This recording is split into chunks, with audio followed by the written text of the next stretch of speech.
안녕하세요. 저는 얼마 전 시댁 식구들의 욕심으로 남편과 이혼하고 지방에서 홀로 아이를 키우고 있는 40대 평범한 여성입니다.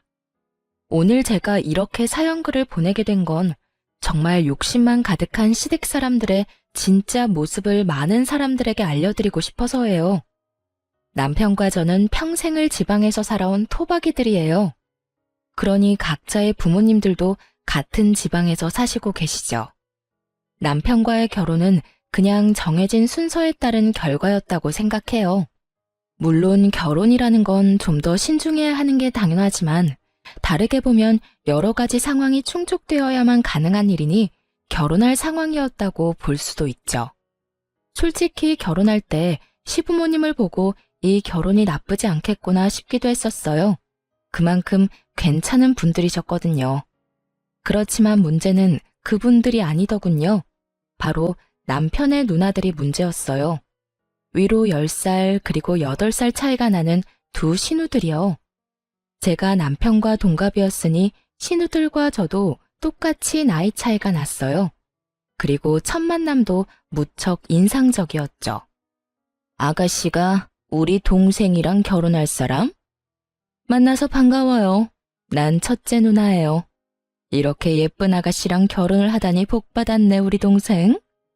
근데 평소에 요리는 안 하나 봐요? 손톱이 엄청 긴 걸 보니까. 언니, 설마 그렇겠어?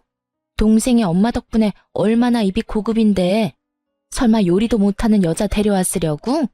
근데 공장에서 일한다는데 괜찮겠어요? 우리 동생 아침에 식사 안 하면 안 되는데 공장 다니면 일찍 나가야 해서 밥 차릴 수 있으려나 모르겠네. 신우들의 말에는 뾰족한 가시가 있었어요. 듣고 있는데 벌써부터 피곤하더군요. 그렇지만 제가 시누이들과 같이 살 것도 아니고 크게 문제 없을 거라 생각했어요.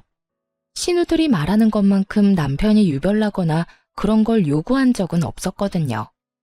솔직히 저도 당하고만 있는 성격은 아닌지라 만약 당연하게 그런 걸 요구했다면 당장이라도 박차고 나왔을 거예요. 지금 마음으로는 그때 그렇게 박차고 나왔더라면 나이 들어서 그런 마음고생은 안 했어도 됐지 않을까 싶은 마음이 들기도 하지만 그것도 제 팔자겠죠. 어쨌든 저희 결혼은 생각보다 순탄하게 흘러갔어요. 남편은 당시에 작은 회사에서 일하고 있었고 저는 공장에서 생산직으로 일하면서 열심히 생활을 이어나갔죠.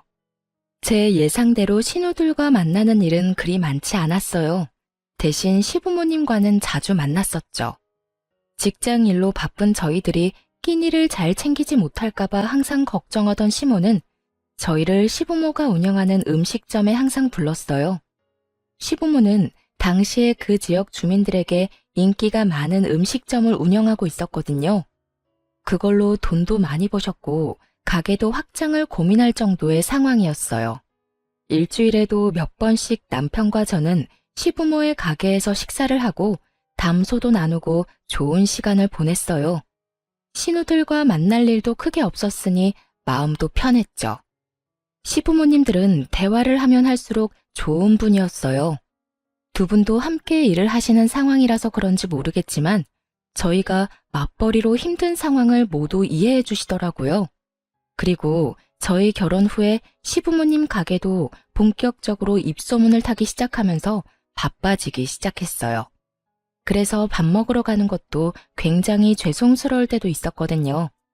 그럴 때는 주말에 시모를 위해 일을 도와드린 적도 많았어요.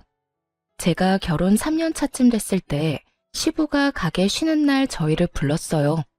집에 갔더니 시부모와 신우까지 모두 앉아 있었죠. 무슨 일인가 싶었는데 시모 입에서 나온 말들은 저희를 심란하게 만들었어요. 얘들아, 요즘 우리 가게가 많이 바빠. 그래서 직원을 뽑으려고 하는데 사람 뽑기 전에 우리 가족들 중에 원하는 사람들이 있는지 물어보려고 불렀다. 너희들한테는 굳이 우리가 하는 일 물려줄 생각은 없었는데 가게가 잘 되니 욕심이 나는 것도 사실이야.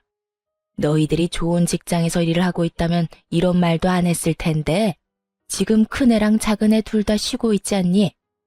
돈 벌 생각으로 직원으로 들어올 생각은 없어? 시모의 말에도 일리는 있었어요. 장사가 어느 순간부터 잘 되기 시작하니 좀 아까웠겠죠. 그런데 그것만 보고 덤비기에는 무척 힘든 일이었어요. 옆에서 봐왔으니 더 잘 알 수밖에요. 일찍 일어나서 밑준비를 해야 하는 건 물론이고 늦게까지 있어야 하는 그 일들을 섣불리 시작하기에는 다들 마음이 가지 않았을 거예요. 게다가 큰 신우는 전업주부고 작은 신우도 파트타임으로 일을 하고 있었으니 누구 하나 맡아 하기를 꺼리는 눈치더라고요. 저는 생산직으로 일하고 있으니 해당 사항 없다고 생각해서 저는 그냥 가족회의에 참석하는 느낌으로 듣고 있었어요. 엄마 마음은 이해하는데 굳이 그렇게까지 해야 돼요? 그래봐야 조그만한 가게고 잘 돼봐야 거기서 거기지. 그리고 나는 엄마도 알다시피 박서방이 좀 예민하잖아. 반찬 냄새 묻혀서 집에 들어가면 얼마나 난리를 치겠어요? 큰 신우의 말을 듣던 시모가 작은 신우를 쳐다봤어요. 우리도 안 돼요. 엄마 생각해봐요. 나 파트타임으로 일도 하고 그 뒷시간은 애들 봐야 해서 또 바쁘고. 그리고 나처럼 약한 사람이 힘든 가게 일을 어떻게 해? 아무리 봐도 나한테는 무리예요. 그러면 아무도 안 하겠다는 거냐? 그러면 옳게 가면 되지. 공장 다니는 것보다는 엄마네 집에서 일하는 게 훨씬 낫지 않아? 갑자기 저한테도 화살이 돌려지자 저도 당황했어요. 저는 그래, 옳게. 그게 좋겠네. 어차피 공장 일도 힘들잖아. 그럴 거면 그냥 어머니 도와서 일하면 딱 될 것 같은데.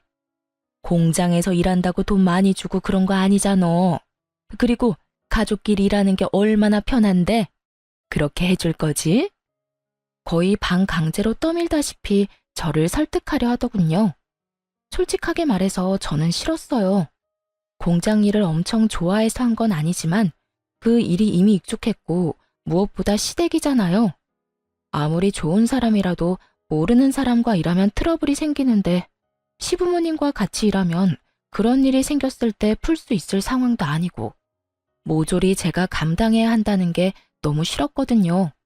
그래서 저도 거절의 말을 꺼냈어요. 형님, 잘 다니는 직장을 그만두는 것도 이상하잖아요. 게다가 어머님 일하시는 거 보니 가벼운 마음으로 시작해도 될 일도 아니고. 그러니까 올케가 제격이지. 결혼한 지 얼마 안 됐으니까 빨리 가족이 돼야 하잖아.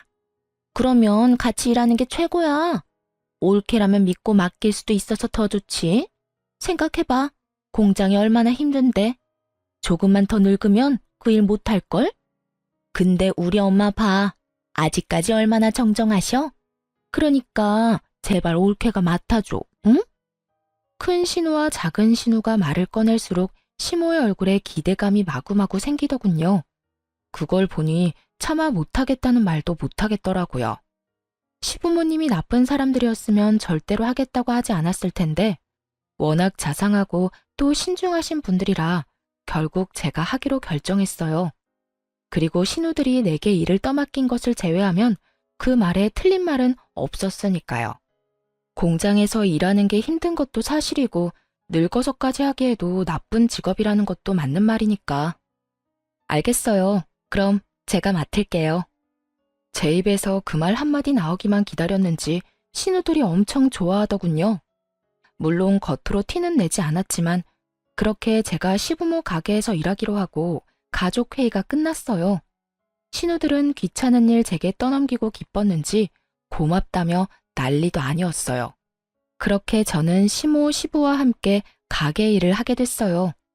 처음 1년은 정말 무슨 일인가 싶을 정도로 일이 힘들어서 정신이 없었는데 그것도 익숙해지면 다 같은 일이라 그런지 점차 몸에 더 익어서 괜찮아지더군요. 그렇게 2년, 3년이 지나자 시모는 제게 가게 주력 메뉴의 레시피도 알려주고 점점 더 중요한 것들을 알려주기 시작했어요.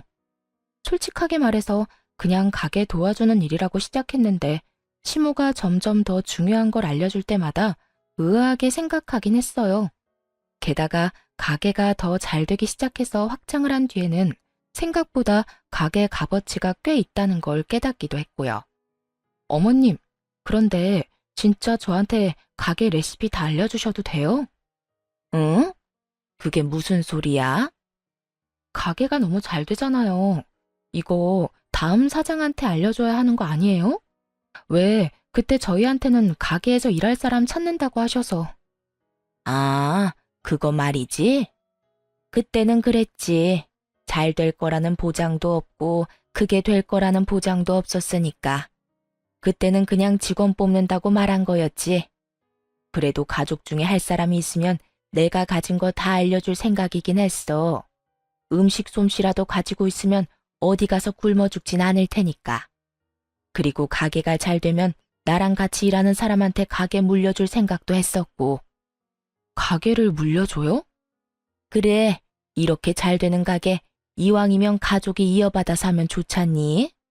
그때는 이렇게 확장까지 할 정도로 잘 될지 몰랐다만 그래도 네가 해준다고 해서 얼마나 다행인지 몰라. 내가 무슨 일이 생겨도 이제는 네가 사장이 되어 이끌어가면 되니까. 이 정도 규모면 부족함은 없이 살 수 있을 테고. 저는 시모의 말에 깜짝 놀랐어요. 뒤를 이어받으라는 말이 사장이 되라는 말이라고는 생각도 못했으니까요. 레시피 알려주면서 열심히 가르쳐 주실 때부터 이상하다고 생각했지만 진짜로 저에게 뒤를 잇게 할 거라고는 생각 못했거든요. 시모의 말에 마음이 좀 뭉클해졌어요. 그래서 저도 더 열심히 가게 일에 힘썼어요. 그런데 그 이야기를 듣고 몇 주 뒤에 큰 신우가 저한테 잠시 밖에서 만나자고 하더군요. 저는 가게로 오라고 했지만 시모 있는 데서는 하기 힘든 이야기라길래 저도 무슨 이야기를 하려나 싶어 큰 신우를 만나러 갔어요. 약속 장소에 도착했더니 큰 신우가 굉장히 화가 난 얼굴로 저를 기다리고 있더군요. 무슨 기분 나쁜 일이라도 있었나 하는 마음으로 말을 걸었는데 큰 신우가 대뜸 저한테 소리를 빽 질렀어요. 옳게, 어떻게 그럴 수가 있어? 네? 엄마 가게 말이야. 엄마가 올케한테 가게 물려주겠다고 했다며? 아니, 어떻게 그 가게를 올케한테 물려준다 그래? 뜬금없는 신우 말에 어이가 없는 건 저였어요. 애초에 두 딸한테 기회를 먼저 준 게 시모였고 그거 귀찮고 싫다고 저한테 떠밀었던 게 신우들이었으니까요. 그런 건 원래 딸들이 물려받는 게 당연하지. 어떻게 엄마랑 일하면서 그런 짓을 해? 아무리 돈에 눈이 멀어도 그렇지. 가게를 홀라당 가져갈 생각을 하냐고. 설마 그거 노리고 그때 일하러 들어가겠다고 한 거였어? 그때부터 작정했던 거냐고. 형님께서 무슨 이야기 하시는지 잘 모르겠네요. 그때 시어머니 밑에서 일하라고 등 떠밀었던 건 형님이잖아요. 그래서 제가 일 그만두고 들어가게 된 거고. 기억 안 나세요? 그랬긴 했지. 그렇지만 그때는 그냥 직원이었지. 그 가게 물려받는다는 거 알았으면 내가 했을 거야. 듣고 보니 참으로 욕심이 가득한 말이었어요. 그걸 숨길 생각도 없어 보였고요.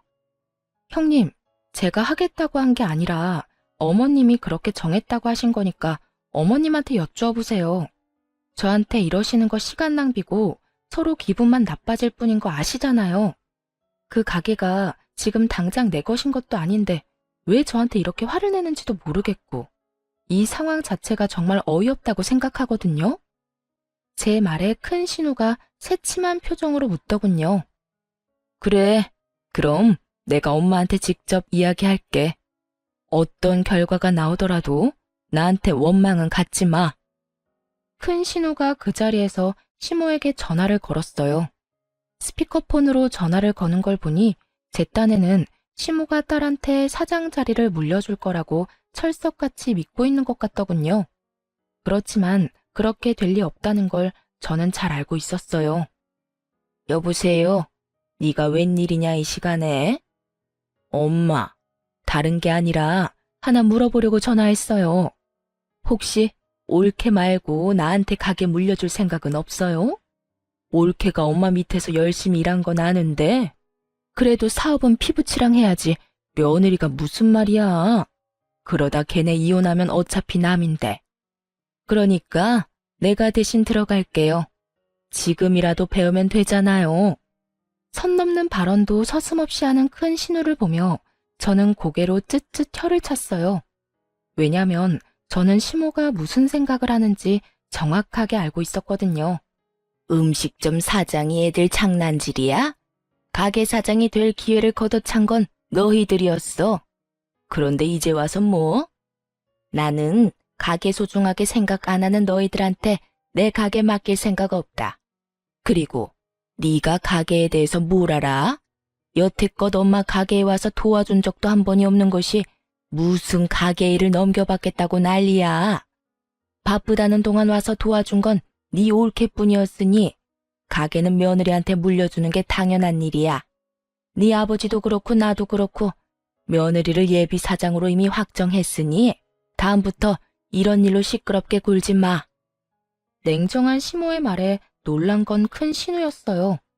큰 신우는 시모가 딸이 아닌 며느리에게 가게를 물려준다는 게 도통 이해가 되지 않았나 보더라고요. 시모 성격을 전혀 생각지 못한 거였죠.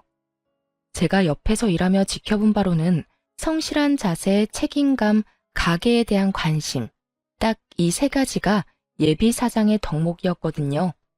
가족 회의에서 모든 가족이 모인 상태에서 이야기를 꺼낸 것도, 일부러 예비 사장 이야기를 꺼내지 않은 것도 모두 시모의 계획이었어요. 관심도 없는 사람에게 자리를 물려줘서 파산에 이르게 하느니 차라리 관심 있는 사람을 지원해줘서 가게를 잘 유지하고 싶었던 거죠. 그걸 모르고 그저 혈연이라는 이유만으로 가게 사장 자리를 탐낸 큰 신우가 시모에게 한 소리 듣는 건 당연한 순서였고요. 엄마, 앞으로 잘하면 되잖아. 옳게도 하는 걸 내가 못할 리도 없고. 그 문제가 아니라고 했지? 이미 며느리한테 가게 비법 다 알려줬으니 내 손 떠난 일이야. 그러니까 너도 더 이상 관심도 없는 가게 일에 관심 끊어. 하라고 할 때는 언제고 난리를 치더니만 왜 이제 와서 아깝냐? 그런 욕심 가득한 마음으로 가져갈 수 있는 게 아니다. 결국 제 앞에서 시모에게 망신당한 신우는 저를 한번 째려보더니 휙 돌아가 버리더군요. 저는 떠나는 큰 신우 등을 보며 상냥하게 말했죠. 살펴가세요, 형님. 멈칫하더니 돌아선 큰 신우 얼굴에 짜증이 가득하더군요. 그 뒤로 큰 신우는 가게에 대한 이야기를 한 적은 없지만 그 외의 일로 저를 타박하기 시작했어요. 눈에 가시처럼 여기는 게 고스란히 보였죠. 제가 아무 반응 없이 받아줬더니 선을 넘더라고요. 옳게도 참 너무하지. 욕심이 아무리 많아도 이러는 건 아니지 않아? 다들 그렇게 생각 안 해? 막말로 그 가게가 어째서 피 한 방울 안 섞인 며느리 손에 들어가야 하냐고. 다른 가족들이 모두 있는 곳에서 그렇게 말했다가 결국 시모기에 그 이야기가 흘러들어갔어요. 큰 신우가 저를 돈 욕심내는 나쁜 며느리라고 소문내고 다니는 바람에 시모가 화가 많이 났죠.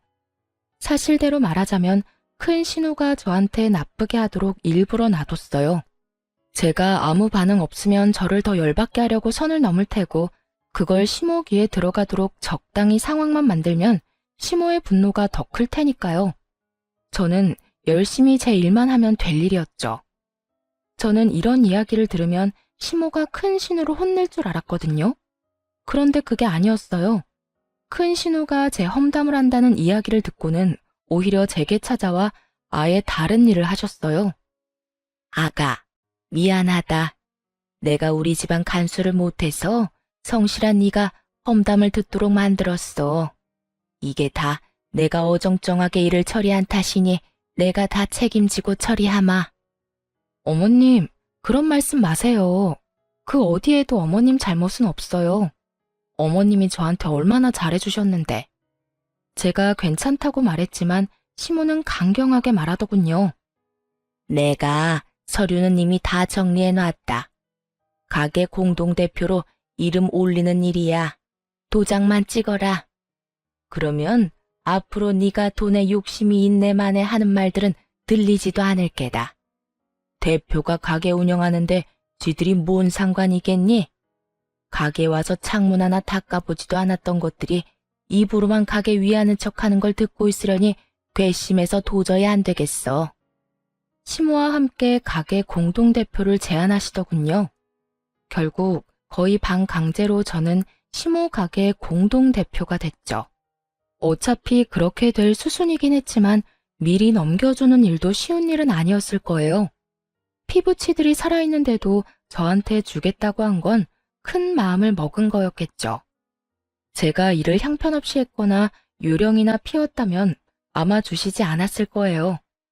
그렇게 시모와 제가 공동대표가 되고 시모가 그것을 가족들에게 모두 이야기하면서 큰 신우는 저에 대해 그런 말을 더 이상 못하게 됐어요. 시모가 결정한 일에 입을 댔다가는 시모의 분노만 살 일이었으니 말이죠. 그렇게 가게 일도 마무리됐고 그 사이에 안 좋은 일들도 몇 있긴 했지만 그럭저럭 잘 지냈어요. 더 이상 신우들과 문제가 생길 거라고는 생각도 안 했죠. 가게 문제가 어찌됐든 명확히 끝나버렸으니까요. 그런데 갈등은 돈뿐만이 아닌 곳에서도 생겨나더라고요. 결혼한 지 10년쯤 되니 저도 40이 넘었고 시부모님 나이가 70의 끝을 바라보고 계셨어요. 언제까지나 정정할 거라고는 생각도 안 했지만 두 분 다 워낙 일하시는 걸 좋아하시고 또 건강도 잘 챙기셔서 아플 일은 없을 거라 생각했어요. 그런데 겨울 새벽부터 출근한 시부가 뇌졸중으로 병원 신세를 지게 됐어요.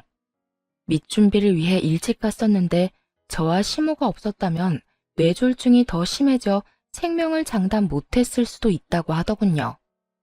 그래서 편마비가 생긴 시부로 인해 저희 부부와 시모는 매우 바쁜 생활을 보내야 했어요.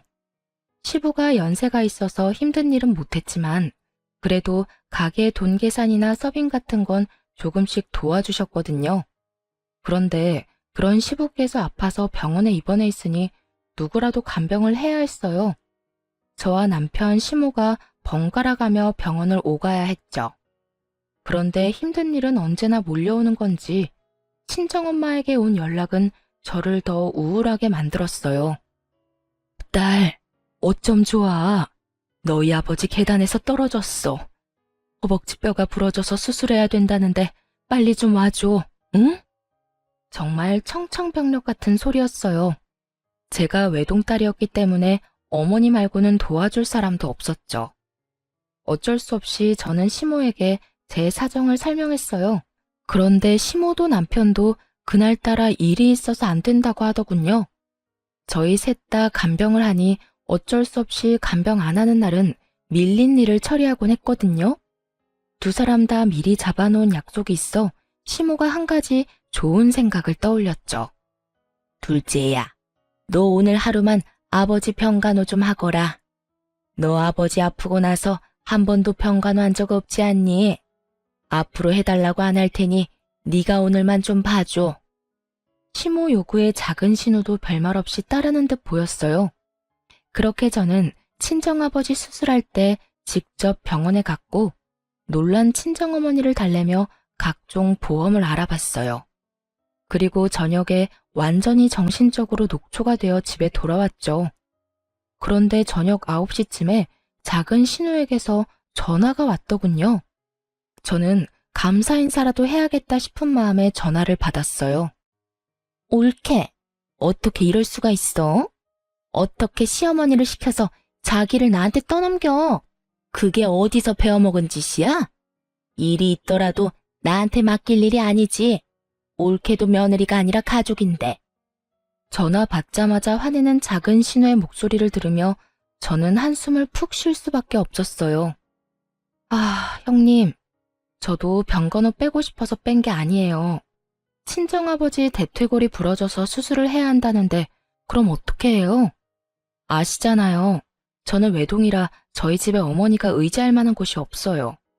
그리고 형님, 아버님 안 보고 싶으셨어요? 간병이 아니라 아버님 얼굴 보는 자리라고 생각하시면 될 일을. 너 지금 나한테 가르치니? 어이가 없어서? 너만 바빠? 나도 바빠. 나도 우리 시부모님 수발 들기 바빠서 몸이 나만하질 않아. 결혼하면 출가 외인이고 각자 집안 챙기는 거지. 왜 남한테 피해 줘가면서까지 일을 떠넘겨? 정말 듣고 있으니 화가 다 나더군요.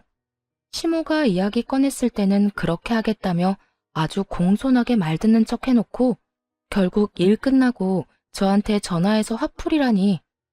한마디 더 하려다가 어차피 말도 안 통한다 싶어서 네네 하고 전화 끊었어요. 다음에는 간병인을 고용해서라도 작은 신우는 절대 부르지 않겠다 다짐까지 했죠. 그런데 그 전화 받은 다음 날 작은 신우가 시부 입원한 병원 근처에 있는 어느 상가 빌딩에서 나오는 걸 봤어요. 그런데 그 빌딩은 1층이 뽑기 가게에 위로는 헬스장, 사교 댄스 학원만 있었거든요. 계단을 타고 오르는 걸 보니 헬스장 아니면 사교 댄스장인데 헬스장은 그날 정기적으로 문을 닫는 날이더라고요. 그걸 알고 나니 참 어이없었죠. 시부모 수발 들어야 한다는 사람이 사교 댄스장이나 들락날락거리고 있었으니 게다가 자기 아버지가 아파서 병원 신세를 지고 있는데 그놈의 사교 댄스를 가고 싶었는지 참 열불이 나더군요. 제가 말해봐야 백날 소용없는 짓이고 작은 신우가 귀담아 들을 것 같지도 않아서 속으로만 혀를 차며 조용히 집으로 돌아왔어요. 그런데 말이죠. 며칠 뒤에 저는 뜻밖의 전화를 받았어요. 바로 작은 신우의 남편인 아주버님이 저한테 연락을 했더라고요. 원래 연락을 할 일이 없는 사이고 무슨 일이 있으면 남편과 작은 신우 통해서 말을 전하는 게 더 편한데 직접 제 전화로 전화를 하셨더라고요. 처음에는 모르는 번호라서 아예 안 받으려고 했었죠. 그런데 연달아 연락하는 모양새가 왠지 스팸 전화는 아닌 것 같아 전화를 받았어요. 처남댁, 내가 꼭 처남댁한테 하고 싶은 이야기가 있어서 전화했어. 아, 네, 아주버님. 말씀하세요. 무슨 일 때문에 연락하셨어요? 저는 아주버님이 제게 물어볼 게 있나 보다 싶었죠. 신우를 통하지 않고 연락이 왔으니까요. 그런데 아주버님이 아주 묘한 소리를 하더군요. 우리 와이프 오늘로 벌써 나흘째 장인어른 병간호 중이야. 부모님 아프니 가볼 수 있지. 하지만 그렇다고 해서 우리 부모님도 힘든데 와이프가 자기 친정에만 매달리는 것도 좀 아니지 않겠소? 그리고 장인 댁에는 자식이 셋이나 되잖나. 그러면 간병도 나눠서 해야 맞는 거고. 우리 쪽은 얼마 전에 형님 돌아가시고 나 혼자라 힘든데. 전 당황했어요. 작은 신우는 딱 한 번 저 대신 대타로 뛴 이후에 한 번도 저를 도와준 적이 없었거든요. 그날 하루를 제외하고는 여전히 시모와 남편 제가 번갈아 가며 간병을 하고 있었는데 이런 이야기를 들으니 어이없죠. 저남댁이 얼마나 힘든지는 나도 아네. 그렇지만 그렇다고 내 아내를 그렇게 오랫동안 붙잡아 놓으면 어떡해? 와이프가 친정아버지 병간호 때문에 시어머니 병간호까지는 힘들다면서 지금 며칠 동안 그쪽으로만 출퇴근하잖아. 잠시만요, 아주버님. 뭔가 잘못 알고 계신 것 같은데요. 작은 형님께서 아버님 간병하신 건 하루뿐이에요. 그 뒤로는 와보지도 않으셨어요. 일주일에 딱 한 번 오시기는 하시는데 1시간도 안 돼서 가시고요. 뭐? 그게 사실이야? 네. 못 믿으시겠으면 어머님이랑 남편한테 전화해 보세요. 다들 당번 정해서 시아버지 간병 중이고 안 되는 날에는 따로 형님들께 부탁드리는데 여태 저만 딱 한 번 부탁했을 뿐이에요. 남편에게는 친정아버지 간병 간다고 숨기고 열심히 유희를 즐기고 있었던 작은 신우의 대담함에 놀라기도 했어요. 저는 이 기회를 놓치고 싶지 않았어요. 분명히 작은 신우를 혼쭐을 내줄 수 있는 절호의 기회였죠. 아주버님, 제가 말씀드리기 좀 조심스러운 일이 있는데요. 사실 아버님 병원 근처에서 작은 형님을 뵌 적 있었어요. 그게 사교 댄스 학원을 다니시던데요. 사교 댄스? 충격을 받은 아주버님은 아무 말도 못하더군요. 어딘지 알려드릴까요? 한번 찾아가 보시면 될 것 같은데. 결국 아주버님의 성화에 사교 댄스 주소를 알려줬고 이틀 뒤에 난리가 났죠. 작은 신우가 아주버님한테 탈탈 털린 채로 시댁으로 왔거든요. 무슨 이야기인지는 말도 안 하고 저만 끊임없이 노려보더군요. 옳게. 어떻게 그럴 수 있어? 우리 남편한테 그런 말하면 내가 곤란해질 거라고는 생각도 안 한 거야? 남편이 나한테 얼마나 화가 났는데 왜 그런 쓸데없는 말을 해서 이 난리를 피워? 느닷없이 저에게 화를 내는 작은 신우를 보며 저는 억울하다는 표정으로 말했죠. 작은 형님, 제가 뭘 어떻게 했다고 이러세요? 저도 피해자예요.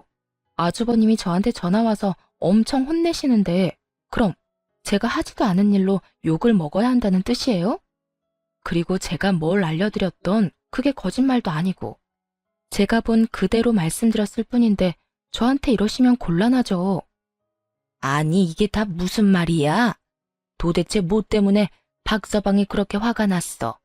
둘째 네가 말해봐라. 작은 신우는 시모 눈치를 보더니 입술을 꽉 닫아버리더군요. 시모가 작은 신우를 보더니 이번에는 저에게 눈빛으로 물어보더라고요. 저는 아는 그대로 말해줬죠.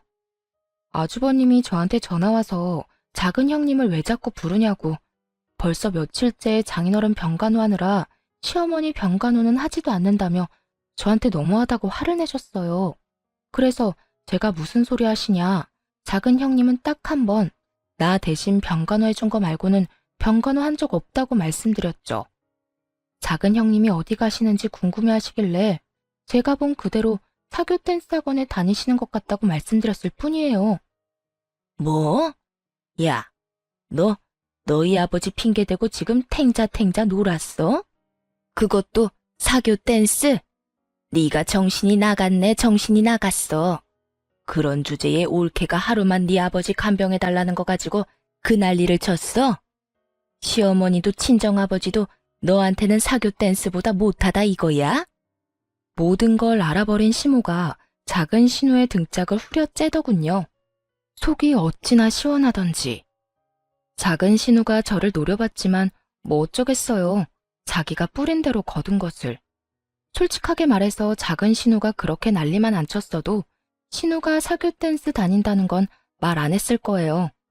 그러게 마음을 좀 곱게 쓸 것이지. 어쨌든 이 일 이후로 작은 신우는 남편에게도 밉보이고 어머니에게도 한 소리 들은 후로 본인 시어머니 수발에만 전념하며 지냈어요. 시모가 친정아버지 병간호 될 생각도 하지 않고 시어머니나 모시라고 하면서 앞으로 2번 다시 친정 핑계대고 거짓말로 속이지 말라고 큰 소리를 치셨죠. 결국 이 2 사건으로 저와 신우들의 관계는 완전히 틀어졌어요. 대신 시모와의 관계는 돈독해졌죠. 시부는 꽤 많이 회복이 되기는 했지만 정상적인 생활은 거의 불가능했어요. 편마비로 인해서 부축이 없으면 거동도 잘 안 될 정도셨거든요. 시모가 처음에는 입원을 시키려고 했는데 그마저도 신우들 반대에 잘 되지 않았어요. 엄마, 아버지를 왜 입원시켜? 집에서 충분히 돌볼 수 있는데.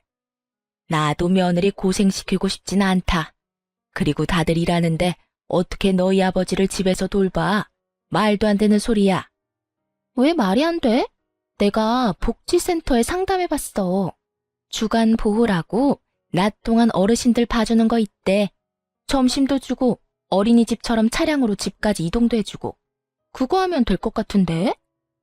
형님, 그런데 그것도 돈이 좀 들던데 거기에 드는 비용은 셋이서 나누면 될까요?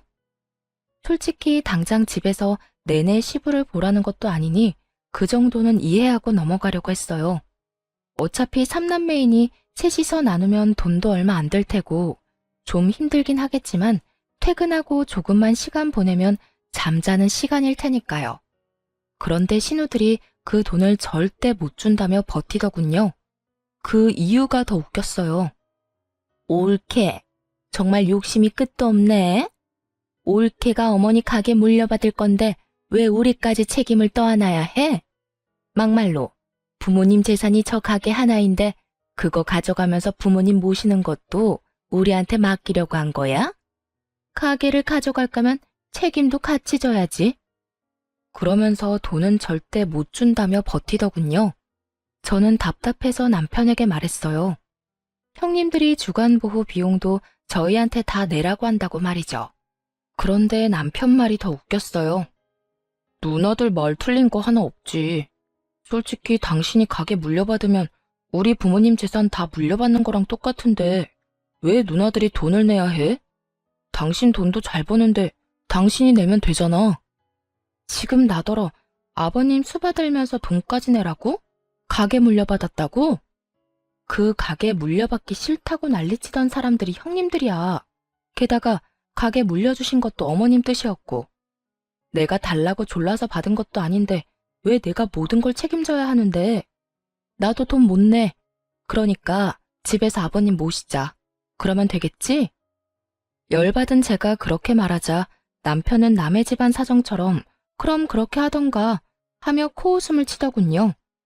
남편은 제가 왜 그런 말을 했는지 눈꼽만큼도 이해를 못하고 있더군요. 뭐 놔뒀어요. 어차피 나중에 피 볼 건 남편인 게 뻔했으니까요. 저는 남편에게 그렇게 말하고 시부를 집에서 돌보기로 했어요. 그리고 남편과 시모가 있는 앞에서 말했죠. 어머님, 저희 사정상 아버님을 집에서 모셔야 할 것 같아요. 그런데 가게를 닫을 수는 없으니 제가 일하는 동안은 어머님이 아버님을 모셔주시고 제가 퇴근하는 시간부터는 제가 아버님을 모실게요. 그럼 아들, 너는 어떻게 할 거냐? 네? 제가 왜요? 저 일하느라 바빠요. 그럼 며느리는 일 안 하고 쉬니? 너는 주말에 아버지 보면 되겠구나. 그리고 나 힘들 때 틈틈이 도와주고.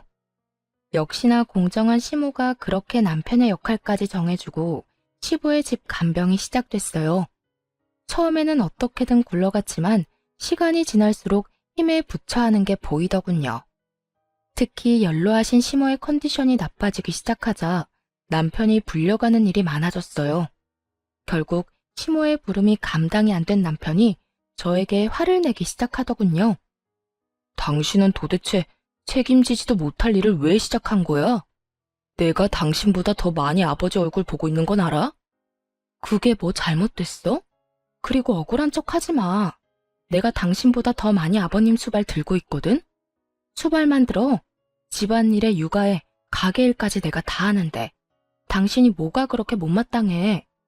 그리고 당신이 당신 부모님 간병하는 게 무슨 잘못이야? 그게 이상한 일이야? 당연한 일이지. 그리고 입원이며 주간보호 모두 거절한 게 당신들 남매야. 왜? 이제 와서 당신 할 일 많아지니까 힘들어? 그럴 거면 그때 왜 형님들 편들면서 나한테 그딴 소리 했어? 내 말 안 듣고 입맛대로 하고 싶어 했던 당신 탓이지.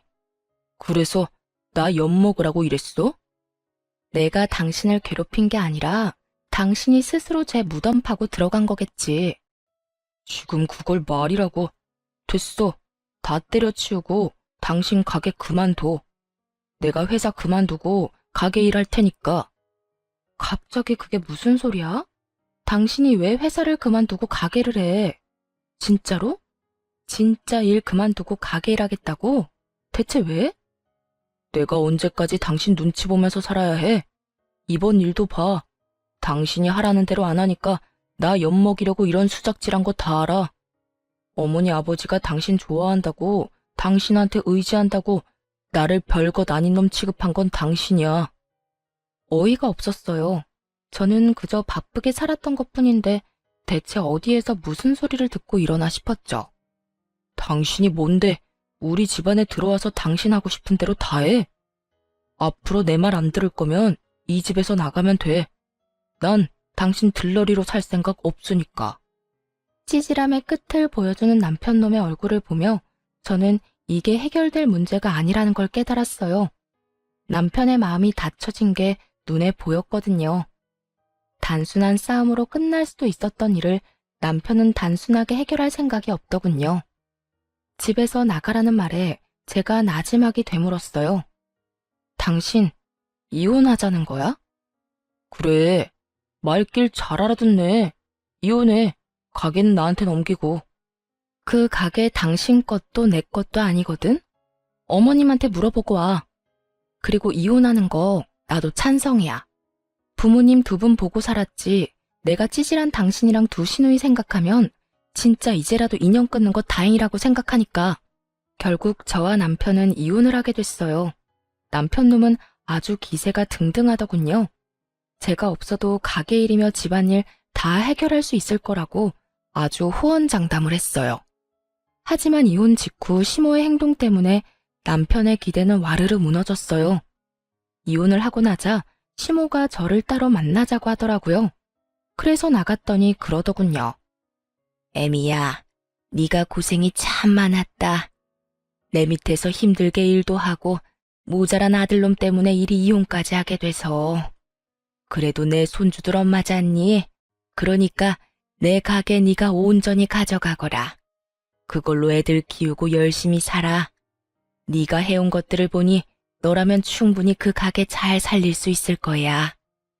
시모의 행동에 저도 당황했어요. 신우들 말처럼 제가 피도 한 방울 섞이지 않았는데 음식점을 고스란히 물려주겠다니. 그러지 않으셔도 돼요.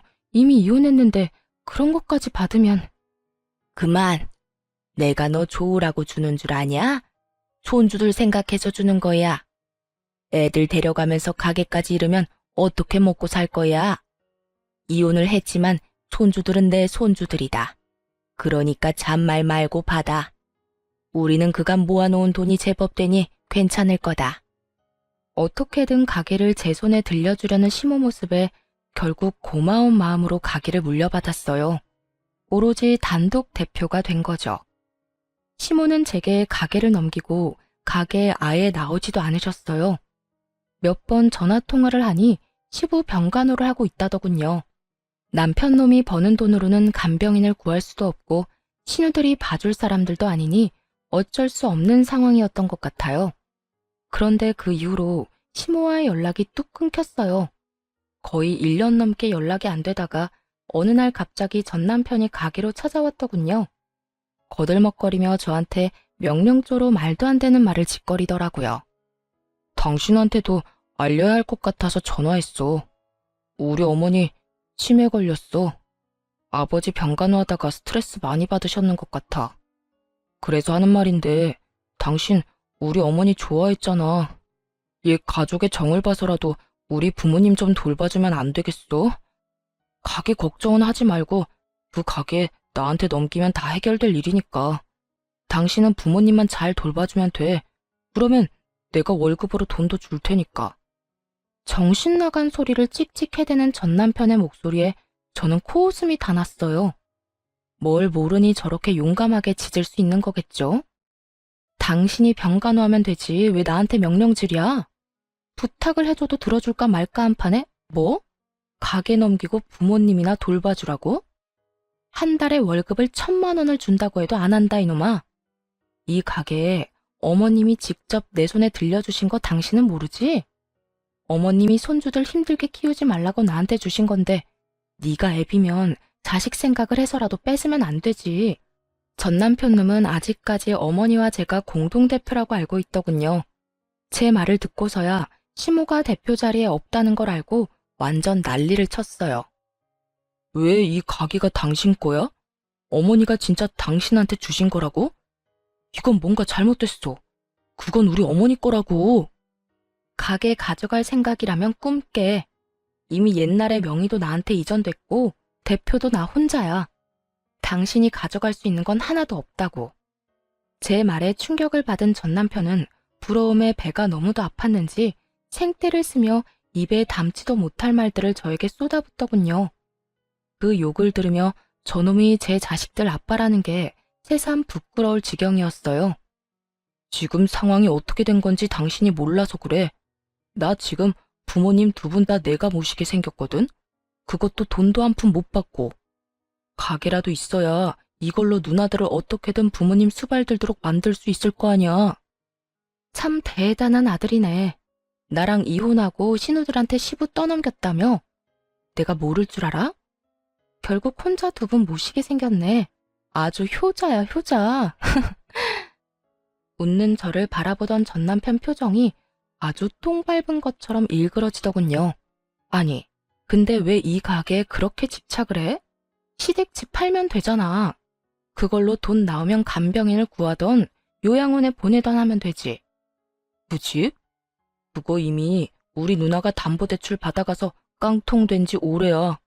그거 대출 받을 때도 내가 이 가게 하나 생각하면서 버텼는데 그게 언제 당신 앞으로 명의 이전이 되어 있었던 거냐고. 이게 전부 다 당신 때문이야. 저는 행패를 부리기 시작하는 전 남편을 경찰에 신고했어요. 그렇게 가게에서 쫓아내버렸죠. 재산이 필요할 때는 시부모와 며느리 사이 이간질하고 알랑방귀 끼어가며 남한테 대리호도 시키려던 자식들이 부모 아프니까 어떻게든 서로에게 떠넘기려는 모습을 보니 이 사람들과 가족의 연을 끄는 게 다행이라는 생각이 들었어요. 이혼을 안 했더라면 저만 더 힘들어졌을 테죠. 그 모습을 보니 시부모가 저한테 가게를 물려주려 한 것도 어느 정도 이해는 가더라고요. 시모에게는 자식이나 다름없는 가게인데 자식들 성정을 알고 있으니 오래가지 않아 헐값에 팔아버릴 거라는 걸 예상한 건지도 몰라요. 이들을 보면서 정말 간절하게 느낀 게 있다면 제 자식들만큼은 절대로 저런 짓 하지 않도록 교육을 단단히 시켜야겠다는 거였어요. 눈앞에 시기와 질투에 눈이 멀어 가족으로 받아들였던 이를 내쫓는 것도 모자라서 늙은 부모를 모시기도 싫어하는 사람들처럼 만들고 싶지는 않거든요. 그래도 다행인 건 이혼하고 힘든 상황에서 저희 아들, 딸 둘 다 의젓하게 잘 자라고 있다는 거겠죠. 더 커서 어른이 되면 저한테 효도를 하겠다며 일하며 자신들을 위해 희생한 어머니가 가장 자랑스럽다고 말하는 아이들 덕분에 오늘 하루도 살아갈 맛이 나는 것 같네요. 여태껏 앞만 보고 달렸어요. 목표라고는 그저 어떻게든 잘 살겠다는 막연한 것만 가지고 살았는데 이혼을 하고 나서야 현실적으로 와닿는 것 같아요. 집안을 지탱해야 하는 가장의 무게와 아이들을 잘 키워내야 한다는 엄마의 마음이 저를 더 노력하게 만든 것 같네요. 앞으로도 진심을 다해 아이들을 위해서 살 생각이에요. 글이 길어졌네요. 지금까지 제 사연 들어주셔서 감사합니다. 좋은 하루 되세요.